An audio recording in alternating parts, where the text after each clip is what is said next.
తెలంగాణలో జమిలీ ఎన్నికలు జరగనున్నాయా? దేశంలో ఎక్కడ జరిగినా జరగకపోయినా ఇక్కడ మాత్రం పక్కా జమిలీ ఎన్నికలు జరుగుతాయా అంటే అవుననే అంటున్నాయి.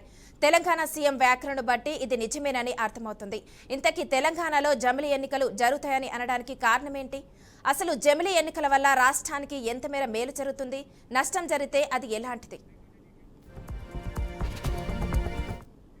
తెలంగాణలో జమిలీ ఎన్నికలు జరిగే అవకాశం ఉన్నట్లుగా తెలుస్తుంది. 2028లో చివర్లో కాకుండా 2029 ఏప్రిల్ లేదా మే నెలలో రాష్ట్రంలో ఎన్నికలు ఉంటాయని సీఎం రేవంత్ గత కొంతకాలంగా పదే పదే చెప్తున్న మాట. ఒకేసారి లోక్సభ, రాష్ట్రంలోని అసెంబ్లీకి ఎన్నికలు జరుగుతాయని ఆయన ధీమాగా ఉన్నారు.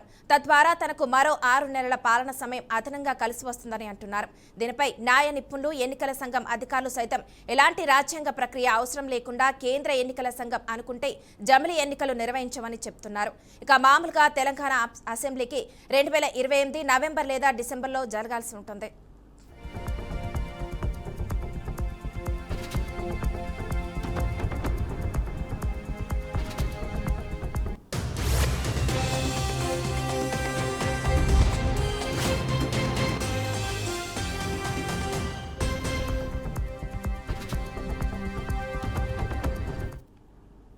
ప్రస్తుత అసెంబ్లీ పదవి కాలం 2028 డిసెంబర్ 8తో ముగియనుంది. అసెంబ్లీ గడువు ముగిసే ముందు 6 నెలలు కానీ గడువు ముగిసిన 6 నెలల తర్వాత ఎన్నికలు నిర్వహించే అధికారం కేంద్ర ఎన్నికల సంఘానికి ఉందని న్యాయ నిపుణులు చెబుతున్నారు. దీనికోసం ప్రత్యేకంగా కేంద్రం ఎలాంటి రాజ్యాంగ సవరణ చేయాల్సిన అవసరం లేదని స్పష్టం చేస్తున్నాయి. ఇక దేశం మొత్తం జమిలీ ఎన్నికలు సాధ్యమైనా కాకపోయినా రాష్ట్రంలో మాత్రం జమిలీ ఎన్నిక సాధ్యమవుతుందని నిపుణులు అభిప్రాయం వ్యక్తం చేస్తున్నారు. కేంద్రం ఎన్నికల సంఘం ఓకే అంటే చాలని చెబుతున్నారు. ఇక తెలంగాణలో పాటుగా రాజస్థాన్, మధ్యప్రదేశ్, ఛత్తీస్గఢ్, ఢిల్లీ రాష్ట్రాలకు ఒకేసారి ఎన్నికలు జరగాల్సి ఉంటుంది. ఒకవేళ తెలంగాణలో జాప్యమైతే మిగతా చోట్ల జమిలీ ఎన్నికలు నిర్వహించాల్సి ఉంటుందని చెబుతున్నారు. ఇక దీనికి తోడు కేంద్ర బలగాలు, ఈఎంవీలు కూడా అందుబాటులో ఉంటాయా లేదా అనేది ఆలోచించాల్సి ఉంటుందని చెబుతున్నారు.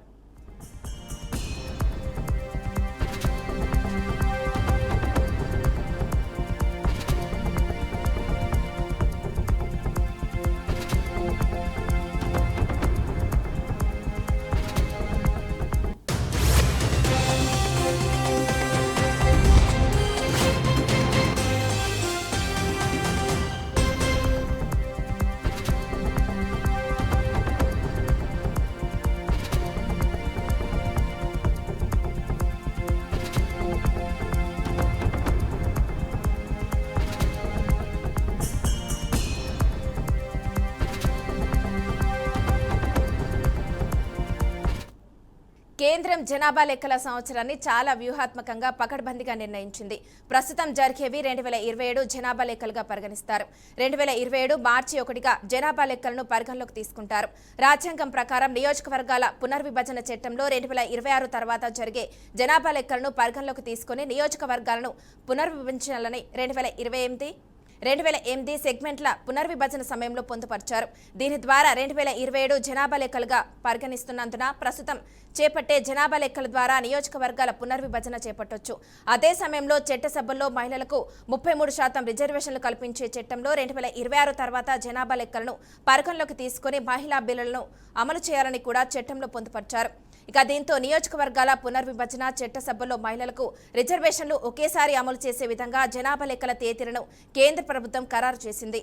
దీంతో జనాభా లెక్కలు 2027 ఫిబ్రవరి చివర్లో పూర్తవుతాయి.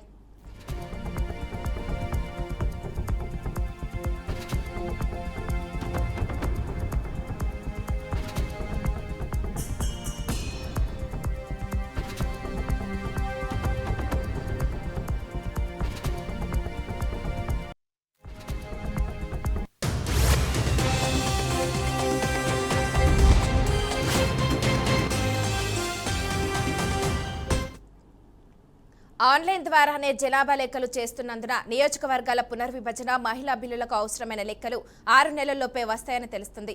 దీంతో అప్పటికల్లా నియోజకవర్గాల పునర్విభజన కమిషన్ను ఏర్పాటు చేసి మార్గదర్శకాలతో సిద్ధంగా ఉంటే అదే ఏడాది పునర్విభజన, మహిళా బిల్లులను అమలు చేయవచ్చని చెబుతున్నారు. ఆ తర్వాత తుది నోటిఫికేషన్ ఇచ్చి ఓటర్ జాబితాను సిద్ధం చేసి రాష్ట్రంలో అసెంబ్లీ, లోక్సభ ఎన్నికలకు ఒకేసారి జరిగే విధంగా చేయవచ్చని చెబుతున్నారు. దీంతో 4-5 నెలల వ్యవధిలోనే 2 సార్లు 3 నెలల చొప్పున ఎన్నికల కోడ్ లోడు రాకుండా అదనపు ఖర్చు లేకుండా ఎన్నికలు నిర్వహించవచ్చని చెబుతున్నారు. 1999 నుంచి 2014 వరకు కూడా ఉమ్మడి రాష్ట్రంలో లోక్సభతో పాటుగా అసెంబ్లీకి ఎన్నికలు జరిగాయి. 2 ఎన్నికలు ఒకేసారి జరిగితే కొంత జాతీయ పార్టీలకు అరువైన వాతావరణం ఉంటుందనే అంచనాలున్నాయి. అవి ఎంతవరకు నిజమవుతాయో వేచి చూడాల్సిందే.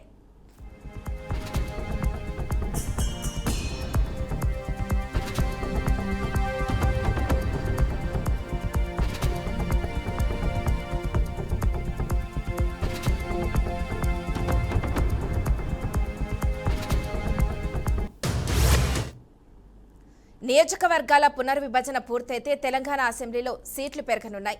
అయితే ఎన్ని సీట్లు పెరుగుతాయనే దానిపై ఇంకా స్పష్టత రావాల్సి ఉంది. విభజన చట్టంలో 153 సీట్లకు పెంచుతూ గతంలో ప్రతిపాదించారు. ప్రస్తుతం దేశవ్యాప్తంగా లోక్సభ సీట్లను పెంచారని కేంద్రంలోని బీజేపీ ప్రయత్నాలు చేస్తుంది. ఇందుకు అనుగుణంగానే లోక్సభలో 866 సీట్లు, రాజ్యసభలో 360 మంది సభ్యులు కూర్చునే విధంగా నిర్మించారు.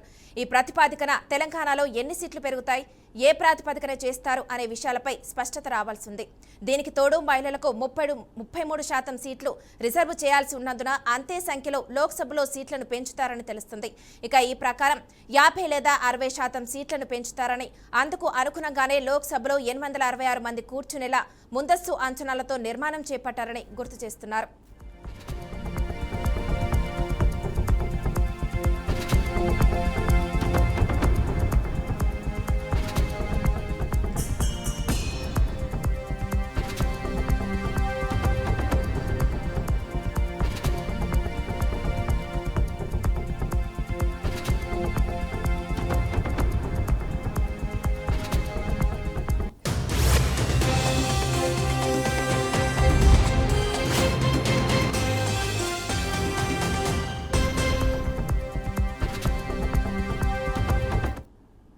రాష్ట్రంలోని ప్రస్తుతం ఉన్న లోక్సభ స్థానాలు త్వరలోనే పెరిగే స్థానాలకు అనుగుణంగా అసెంబ్లీలో సీట్లు పెరగాల్సి ఉంది. ఈ మేరకు రాష్ట్రంలో 23 లేదా 25 లేదా 27 వరకు ఎంపీ స్థానాలు పెరిగే అవకాశం ఉందని నిపుణులు విశ్లేషిస్తున్నారు. ఈ ప్రకారం ఒక్కో లోక్సభ కింద 7 అసెంబ్లీ సీట్లను పరిగణలోకి తీసుకుంటే అసెంబ్లీలో పెరిగే స్థానాలు 161, 175 లేదా 189 అవుతాయి. అయితే ఒక్కో లోక్సభ నియోజకవర్గం కింద అసెంబ్లీ స్థానాలకు 7 ఇస్తారా, 6 ఇస్తారా అనేది పునర్విభజన సమయంలో తేలనుంది. ఈ పెరిగిన సీట్లలో 33% సీట్లు మహిళలకు రిజర్వ్ కానున్నాయి.